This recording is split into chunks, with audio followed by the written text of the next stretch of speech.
Hey, Pat Batchelor here. You're in for a good show today as we talk about desperate times means desperate measures. And when it comes to your job search, there's times when we're more desperate than others. And oftentimes as a recruiter, I get calls from people and they'll say, "Oh, I need to find a job." And I go, I want to kind of gauge how what their situation is, what their life situation is. And so I ask them a simple question. I say, okay, tell me on a scale of 1 to 10, 1 being that you don't really need a job, you just want to have one for fun, and 10 meaning I've got to make rent payment this in 2 to 3 weeks. What do you do? And so that gives me an idea of knowing about their level of intensity, how much they need to turn a buck, how fast they need to turn it. So that's what we're going to talk today about, desperate times, and then what do you do when you need a paycheck in 3 weeks? And I'm going to just give you some examples of my life, some of the things that I've tried, and then even some of the things I've encouraged young engineers when they're first starting out. I say, look, if you're not employed, here's some solutions or here's some suggestions of things you might do. So let's jump in. I'm excited about this topic and I hope you'll enjoy it too. Let's discuss. Hi, I'm Pat Batchelor and this is the DIY Engineering Career Builder Podcast. With 25 years as an engineer and 10 as an engineering recruiter, I'm now stepping into the role of job search and career coach. I want to help you find a job in half the time and have fun doing it. Whether you're looking for your first job right out of college, your next job, or perhaps one day even your dream job, I'm here to guide you to the next step. This would be fun, entertaining, educational, and most importantly for you, empowering. So let's get started. All right, Pat Batchelor here. So today we want to talk about desperate times and desperate measures. And if you're new to the DIY job search program, go check out the website, DIYEJS.com.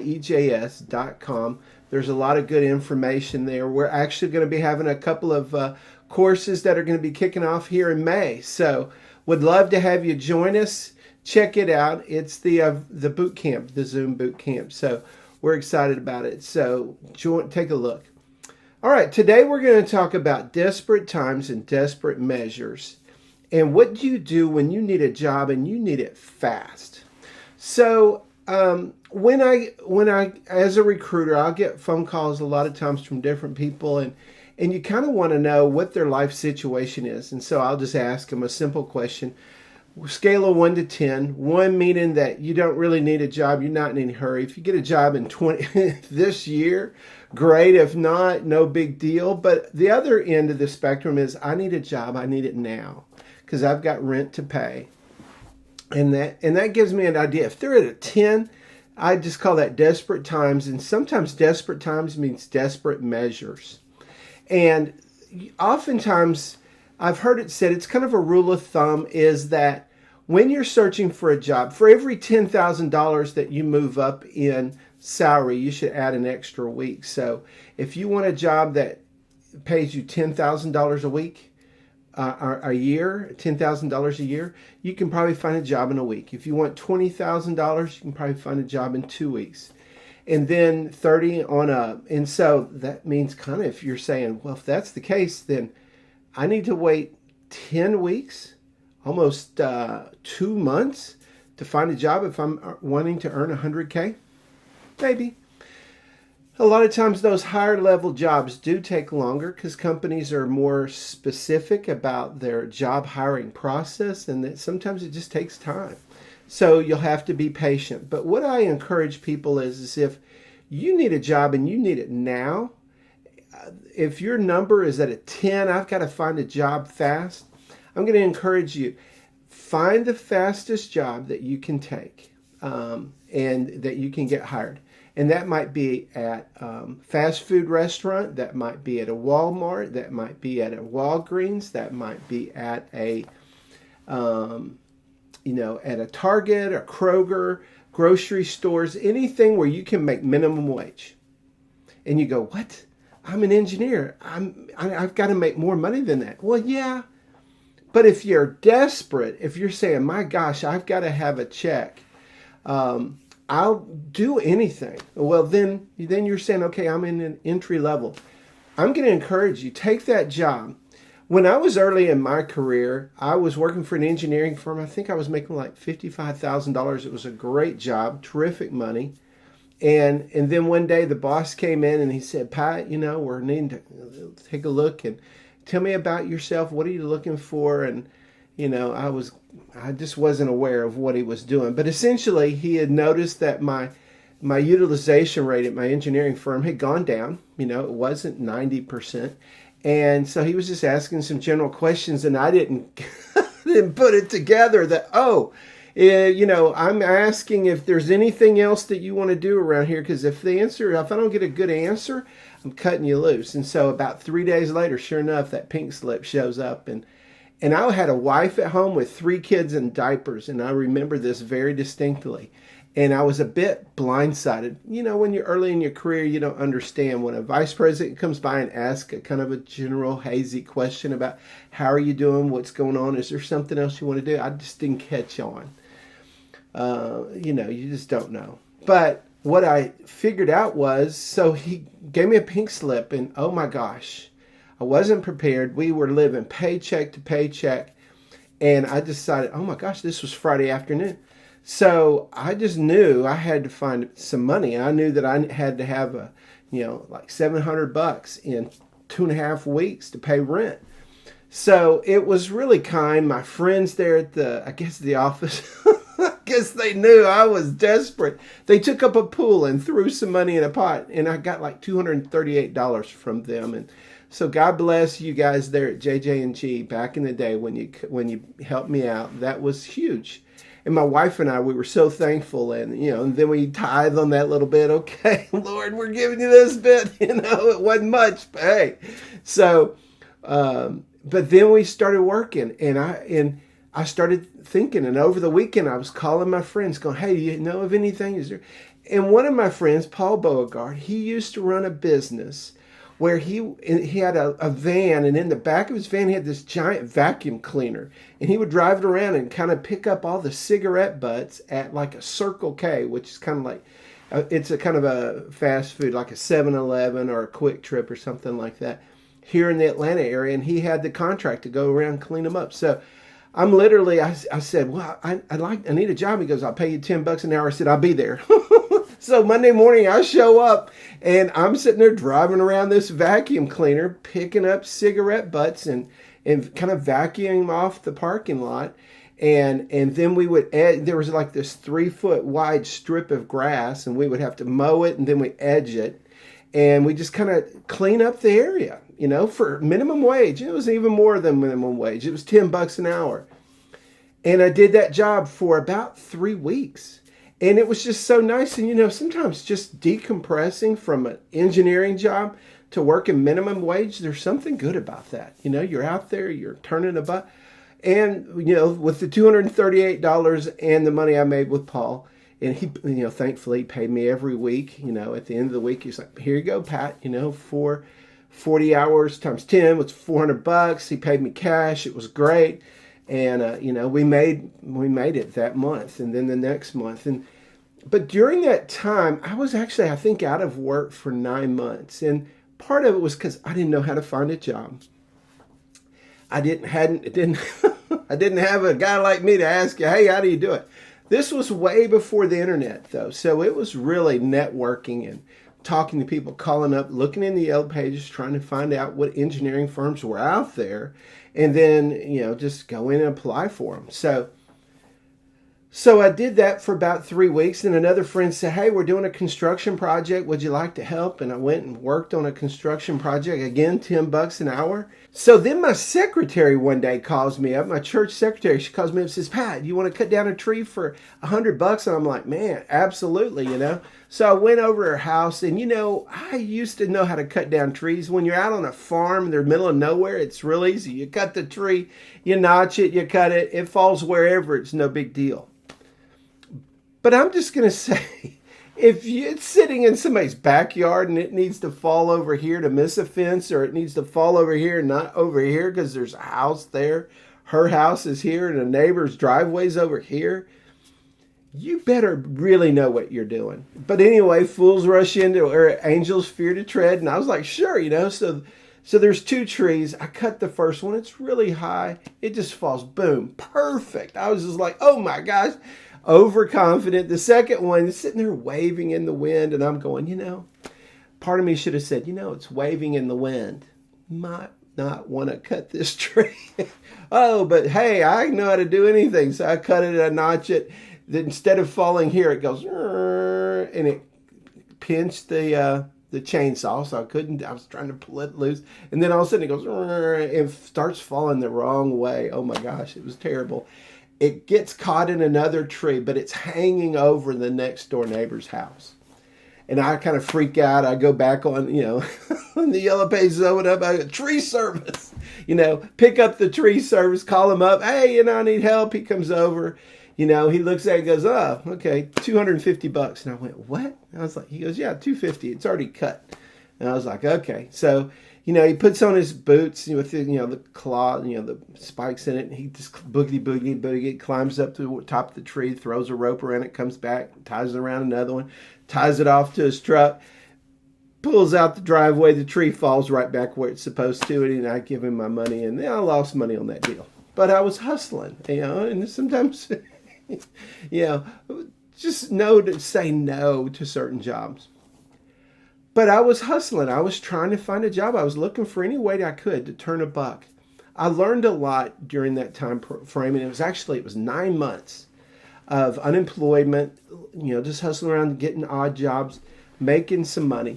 But what I learned during that time, I learned how to, hustle. I learned how to negotiate. I learned a lot of things, a lot of lessons I never could have learned otherwise. And it was the Lord took care of us. It was a great experience. But I ended up getting, after about 5 or 6 months, I went, engineering's a pretty good place to make a living. And so I kind of got ramped up and remotivated. I went out and interviewed. And sure enough, 9 months, after 9 months, after 3 months of kind of doing job searches while I was working, I got 2 job offers on the same day. Took one of them and it was great. But what I was doing was hustling from job to job to job, trying to make ends meet to provide for my family. No work is beneath you when it comes to, all work is noble. As long as it's, positive for society, all work is noble. Minimum wage work, as long as you're using it to meet the needs of you and your family, take a job. It's easier to get hired quickly. But it's also, you're going to learn during that time and you're going to grow in other areas and you're going to get experience. So I encourage you, if you have to have a job, take a minimum wage job if you need to. Then you can search in the evenings for an hour or 2 or 3 for your dream job or your first engineering job while you're taking care of business. Or, if you're working second shift at night, sleep some and then work during the day, whatever. But I'm just going to tell you, hustle is important. And if you're praying and saying, Lord, open a door, He will. Okay, so here's the thing. If you need a job and you need it fast. The other option is if you're entry level, if you're saying living at home, you don't have to make payments because your folks are taken care of. If you're looking for a summertime job or an internship, or you just want to get started, your first job right out of college, the experience and being able to list that experience, that time that you're working for a company on either your resume or on your LinkedIn profile is more important to your career and your hireability than the money is. So you don't even necessarily have to hold out for a paying job. There's lots of engineering firms out there that, some of them, engineering firms are big and they have a program and you have to sign up and you interview for it and it's a big deal. Other firms, it's just, 5 or 10 engineers there. And, you might talk to the owner and say, hey, I'd like to come work for you, internship this summer. And they'll say, we don't really need anybody or whatever. You might just go, really? Would it be okay if I worked for you for a month for free? Well, they might say yes. And if they do, go show up and work for free. Now, by offering it, they might say yes when it's too big a hassle to put you on the payroll and all the paperwork and all this.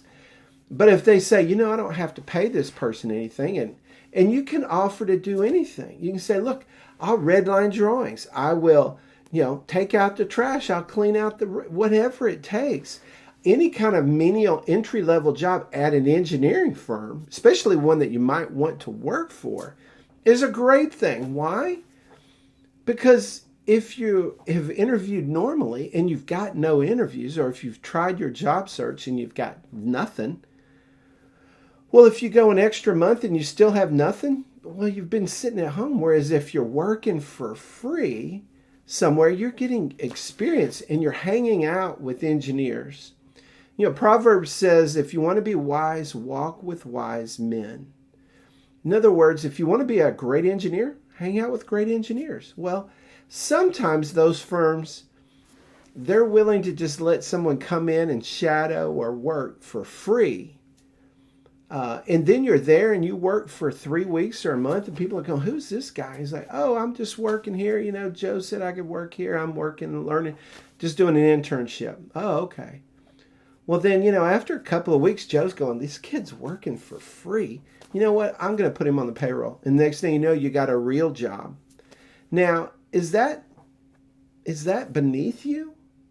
And, I talked to my kids. I've even suggested to my kids, and they were like, no way, I'm not working for free. And I'm like, okay. Hey, I understand it.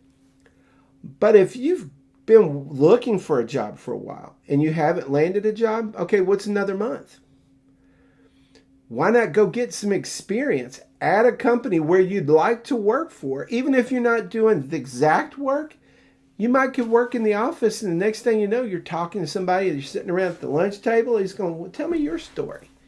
No, you tell him his story. You're seeing how work goes around in the office place. So if you can get a job at an office, now if it's remote, with COVID and all that going on, you may not have that opportunity to network. And they may not have a job for you straight up, but they might. And so what you want to do is just get in, because once you get in, it's just like an extended interview. You're working there for free. And, sometimes I'll even tell someone, I just like, hey, look, take $1, give it to the boss, your boss, and say, hey, would you just hang on to this till, we're finished? And he's going to go, what? Yeah, just hang on to it. I want you to give it back to me, in 3 weeks or a month, whenever I'm done. And because I really want to get paid. And he'll go, okay, so I'm just going to get paid $1 and I'm giving it to you to begin with. And he goes, oh, okay, I get it, And so he puts it away. In 3 weeks or a month, you just come in, you go, hey, thank you so much. I appreciate it. He whips out the $1 and gives it to you. Then you say, well, thank you very much. I'm going to put this job listing on my LinkedIn profile. Would you be willing to give me a review or a recommendation? He's like, yeah, man, you worked great. Sure, I'll do that. Well, what have you done? Boom, you showed you have a month of experience and you got a reference out of it. Is that worth $1? Early in your career? Absolutely. It's worth $10,000 because that's going to help you. That experience, that company name, and that reference, you're going to use that to leverage to get that first job out of college. So what I'll say is desperate times mean desperate measures. If you need a job, go hustle, take an entry-level job. And here's another place to look for work, staffing agencies. I've got a buddy of mine who's a staffing agency here in Woodstock, Georgia. So I call him up and I say, hey, Belan, how's job searching going? He goes, man, I've got jobs. I just don't have anybody to fill them. He goes, it's just so hard to find good, talented people who are willing to work hard, who can pass a drug test and can get to work. And he says, we've got people first shift, second shift, third shift, mostly manufacturing. He says, we've got jobs out the gazoo, and we can hire people today and have them working tomorrow. And so I'll just encourage you, look at those opportunities and just say, call up staffing agency, say, hey, are y'all looking for people? They say, yeah. You go, well, I'm an engineering student. I'm looking for a summer job. can you get me on board, maybe in an engineering or manufacturing company or whatever? If it has some relationship to your skill set, what the field that you're going into is even better. But if they don't, take a job. You can always work 2-3 weeks a month. And then when you land your real job or your real internship, then you can say, hey, thanks so much. It's a staffing agency. They're used to people coming and going. And so you're going to be able to get a job, make real money, maybe even $15, $20 an hour, really quick this week, just by staffing agency. So there you go. Those are the tips when you're desperate. There's several techniques you can use, and I just mentioned them. One is go hustle and take an entry-level job anywhere you can, minimum wage. Second one's check out a staffing agency. Third one is you work for free. And I'll tell you, don't discount that work for free option, because it sometimes is the one that's going to open up the door. And if you just say, I work for free, they go, oh, okay, well, we'll pay you $10 an hour. Boom. They may take you up on it, but oftentimes if you're there, even if you're there for a week, they'll say, you know what, we're going to pay you some money just because you're a good guy. And then, wham, you've got a job. And then you just say, well, would you give me a reference? And that's even more important. Because early in your career, your experience is much more important. Your summertime jobs, your winter break jobs, over Christmas if there's 3 weeks there, those time frames are more important earlier in your career than the money is sometimes, especially if you're at home or something and your folks are taking care of your bills and you don't have to have a job. Absolutely. Do that and you will land a job and you'll have experience and you'll grow as a person and you're going to do well. So there you go. That's the desperate times, means desperate measures, pep talk from Pat Batchelor. I know it may sometimes sit beneath you or lower than what you're at. And I just say, look, don't discount working, even if it's at a low rate. And here's the one last solution. I forgot to tell it earlier. 1099 jobs. If you're working for a company and they need a AutoCAD drafter or an entry-level engineer, and they say, it's not the right time. We're not sure we have enough backlog. Just say, hey, look, let's work on a 1099 basis. What 1099 basis means is that you're your own contractor. You don't really work. You do work for the company, but they're going to pay you not on a W-2 with benefits and wages and all that. They're just going to pay you an hourly rate, and they'll pay you as a contractor. In that job, oftentimes it's easier for companies to hire people when they're not adding head count to the total company list. And so they'll say, hey, we'll pay you 20, 15. Oftentimes, they'll pay 1099 contractors, maybe even a little bit more than the regular base salary, because they know that you don't have all the benefits and such. And so you might be able to land a job that's 3 weeks or a month or 6 months, and then it's a contract job. You might be able to land those kinds of jobs real quickly. So those are the solutions. Those are the ways when you're desperate for a job and you've got to have a job soon and fast. Check out those 4 techniques. I think you're going to enjoy them, and I think they're going to work. So send me a link below if you have used one of these techniques, or if you have a story that kind of shows, oh, here's what I did when I was desperate for a job. I'd love to hear it. So that's all for today. I hope you've enjoyed this show about desperate times and desperate measures and some of the options that you have that may be a little bit demeaning, maybe a little bit lower stature, maybe perceived as being below you. But I'll just tell you, there's really not very many jobs below you. As long as it's honest, hard work, every job is a noble effort. So God bless you. Have a great week. Take care. Bye-bye. I hope you've enjoyed today's podcast. Every episode my goal is to make this podcast fun, entertaining, educational, and empowering. If you enjoyed today's podcast, please leave us a 5-star review and subscribe on Apple, Google, Spotify, or wherever you get your podcasts. And if you'd like to get information on how to update your LinkedIn profile, visit www.diybjs.com. So that's all for today. Be safe, have a great week, and we'll see you next time. God bless you. Bye-bye.